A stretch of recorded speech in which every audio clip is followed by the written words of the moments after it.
Raphaël, bonjour. Bonjour.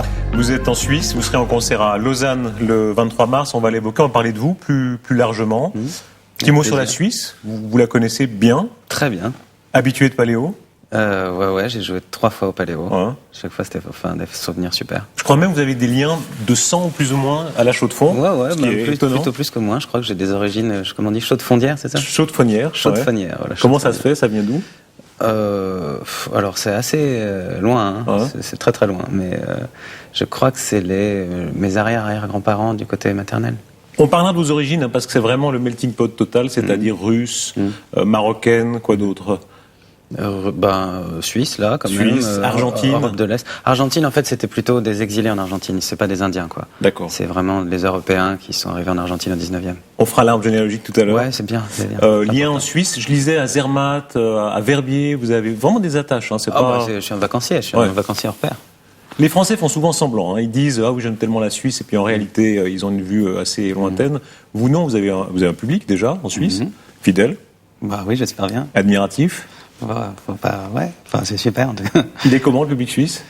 Ils sont, je trouve, très à l'écoute. Surtout à l'époque de Caravane où c'était un truc un peu hystérique. Au 3e morceau, les gens disaient à poil, à poil, à poil. En Suisse, c'était pas comme ça. Il y avait un truc un peu plus pudique. Ouais, voilà, un peu plus une qualité d'écoute qui était vachement très agréable, quoi. 23 mars, concert à Beaulieu. C'est très frappant hein, quand on voit sur YouTube vos concerts. On sent que c'est vraiment votre oxygène. Hein. Ça, dans la scène, c'est capital pour vous. Ouais, c'est très important, bien sûr. C'est c'est le moment où on se sent vivant, on se sent. Surtout, j'essaye un peu de sortir du schéma album promotion. Là, je fais une tournée tout seul guitare-voix avec tout un tas de machines un peu magiques et j'essaie d'aller dans un truc un peu à la Méliès, quoi, qui soit pas que un spectacle de concert, mais qui soit un peu au-delà de ça. Et je joue des chansons nouvelles, quoi, que les gens connaissent pas et qui sortiront en septembre. Il y a 2 Raphaël, en tout cas 2, il y en a peut-être plus, mais on parlait tout à l'heure de ce qu'on raconte sur vous sur Internet. Il y a ceux qui disent côté ado fatigué, toujours. Et puis alors non, sur scène où parfois, tout à coup, vous donnez une énergie incroyable. Hein.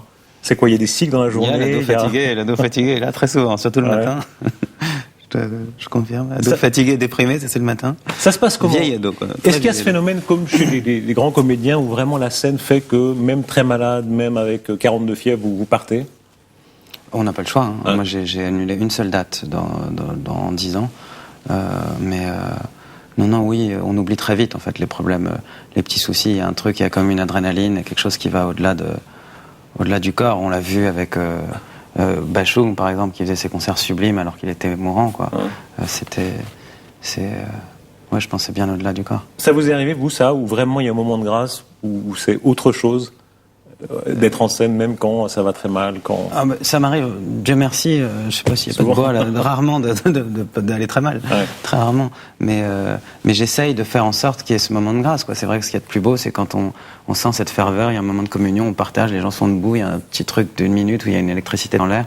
C'est ce moment très rare pour lequel on se bat. En tout cas, moi, si j'ai pas ce truc-là, je sais qu'on peut pas l'avoir tous les jours parce que ça relève de la magie.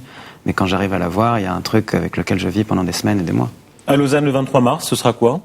En 2 mots? Solo, seul, guitare-voix, avec quelques machines, piano aussi. J'utilise des sampleurs en fait que j'ai à mes pieds, donc je sample les sons, ce que je joue au cours de la soirée, il n'y a rien de préenregistré.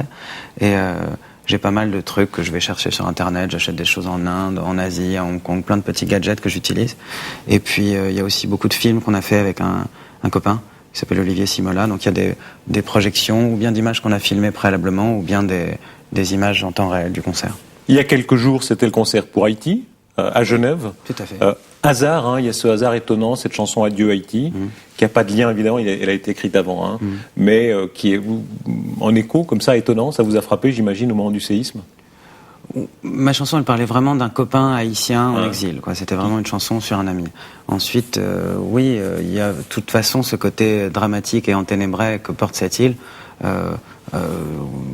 Qui s'est réveillé avec ce tremblement de terre épouvantable, mais il y avait déjà cette situation d'urgence absolue en Haïti il y a 2 ans, il y a 5 ans, il y a eu des émeutes de la faim il y a 2 ans. Ça s'est aggravé, mais il y avait déjà j'ai rien de prophétique. Franchement, vous aimez ce genre d'exercice? d'exercice? Une chanson qui peut arrêter de partir en vacances. Certains disent, il y a un côté des fois un peu bien pensant, hein, tous ces concerts de charité, etc. Où est la limite, d'après vous, vous sentez à l'aise ou plus très à l'aise?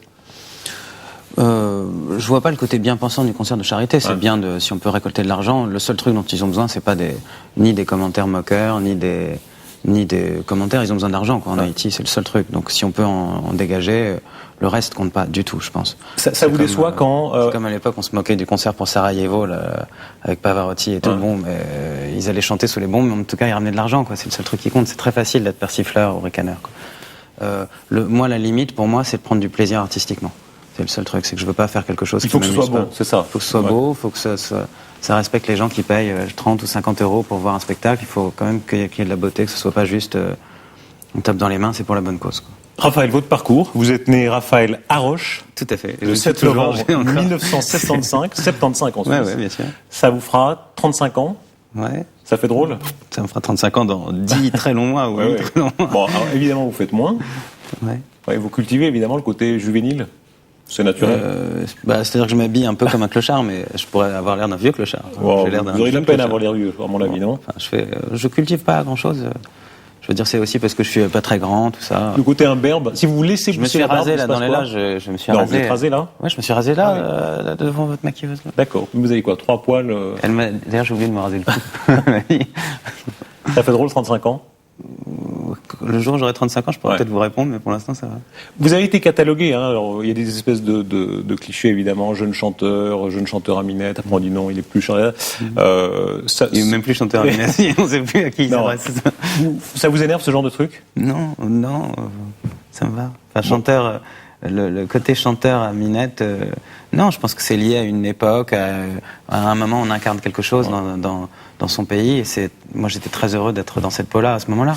J'avais l'âge pour, et puis j'aime bien toujours quand il y a des nanas à mes concerts, et j'aimais bien cette ferveur, ce côté à poil la troisième chanson. Ça avait un côté agaçant, mais en même temps c'est très très émouvant, quoi. C'est quoi le critère pour vous? Ça marche ou ça marche pas? Parce que les gens de cinéma, ils regardent les entrées du mercredi, etc. Vous, c'est quoi au jour le jour, ou pour voir si ça prend pas? Un album, vous voulez dire? C'est vachement plus mystérieux, un disque. Mais d'ailleurs, les films aussi, il y a des films qui n'ont pas de succès sur le coup et qui ont un écho 20 ans, 30 ans après, énormément. Tous les grands films, les Apocalypse Now, Scarface et tout, c'était pas des succès de box-office.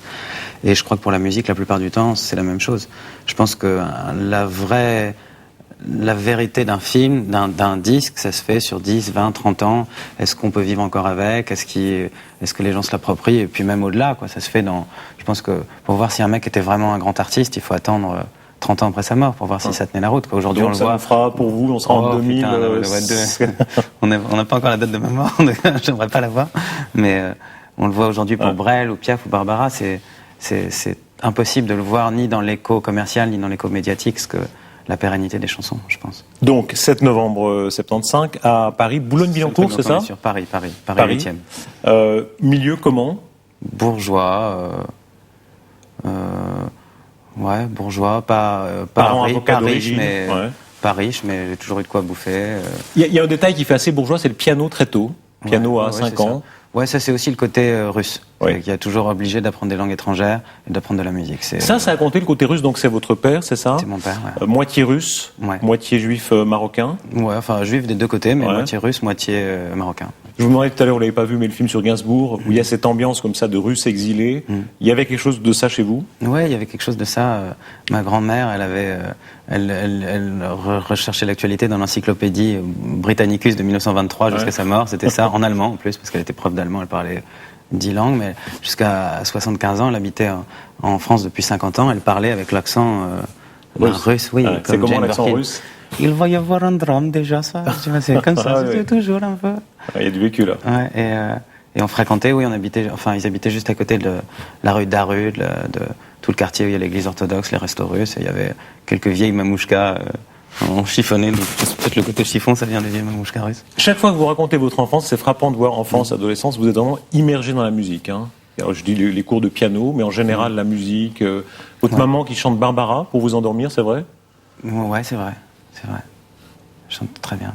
Mais oui, moi j'étais très sensible à la musique, je le suis toujours un peu moins, j'ai un peu moins de musique dans ma vie aujourd'hui, j'ai besoin plus déjà quand j'écris j'ai besoin de silence, j'écoute beaucoup moins de disques, mais c'est vrai que à l'adolescence il y avait des rendez-vous j'attendais la sortie d'un disque de je sais pas, de Bowie, de Lou Reed ou de Renaud par exemple, ça avait une importance capitale pour moi. Je pensais que ça pouvait changer ma vie.